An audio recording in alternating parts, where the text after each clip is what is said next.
Ayan guys, papakita ko sa inyo itong mga binili ko. Kunti lang naman siya guys, pero gusto ko pa rin siya lang i-share. Ayan. Ayan, meron tayong Nisel, ano ba to? Milk pala siya. Gatas guys, condensed milk. Ito gusto ko siyang ipalaman sa sa tinapay kasi nagsasawa na rin ako sa sa peanut butter. Kaya ito na lang, mas malasa. Tapos meron akong 5 pieces lang na kape kasi meron pa akong kape sa bahay. Matamis kasi ito guys, kaya hinahati ko.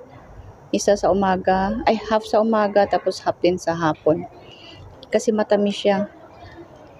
Black coffee talaga ang gusto ko pero wala yung gusto kong brand. Tapos meron akong dito mga tinapay, ayan. 10 pieces yung laman. Ito ang supot niya, tinanggal ko sa supot guys. Para hindi siya bulky na iuwi ko. 10 pieces yan. Ayan, 10 pieces siya. Eh, may chocolate pa pala tayo. Mahilig ako sa chocolate guys, pero pa isa-isa lang. Kasi pag nabuksan ko ng isang supot, gusto ko kainin ko lahat. Kaya, dalawa, tatlo lang binibili ko. Tapos, ito guys, biscuit. Ang importante lang. Biscuit. Lagi ako may biscuit sa aking, sa aking cabinet. Kasi in case na walang tinapay sa bahay, ito ang breakfast ko. Ito na rin ang aking merienda. Hindi siya matamis guys. Kaya pwede siyang isaw-saw sa black coffee. Marami na rin siya. Pang 1 week ko na rin yan. Diba? Tipid-tipid na rin yan. This is $13 guys. $13. At ayan, ang importante yan. Ito ang dinner ko rin. Sweet potato. O ano yun? Kamote. Kamote. $10. Pero marami na rin siya. Ayan. Pang 3 araw ko na rin yan. Dinner yan. Lagi akong nagdi-dinner ng kamote guys.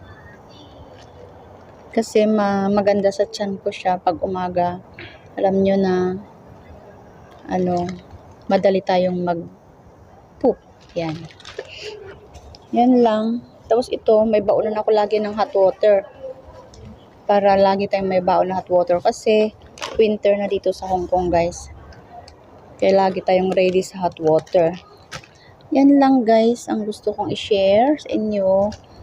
Yan, wala tayong saging ngayon kasi lamog na yung nakita ko. Overripe na siya. Ayoko yung overripe. Gusto ko yung mga green pa. Para 1 week habang everyday siya nahihinog, hindi siya minsanang hinog. Ayan.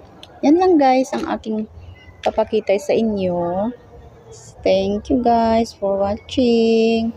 Sa mga hindi nag-subscribe pa dyan guys, subscribe, like, and share. Comment below guys. And yan. Thank you.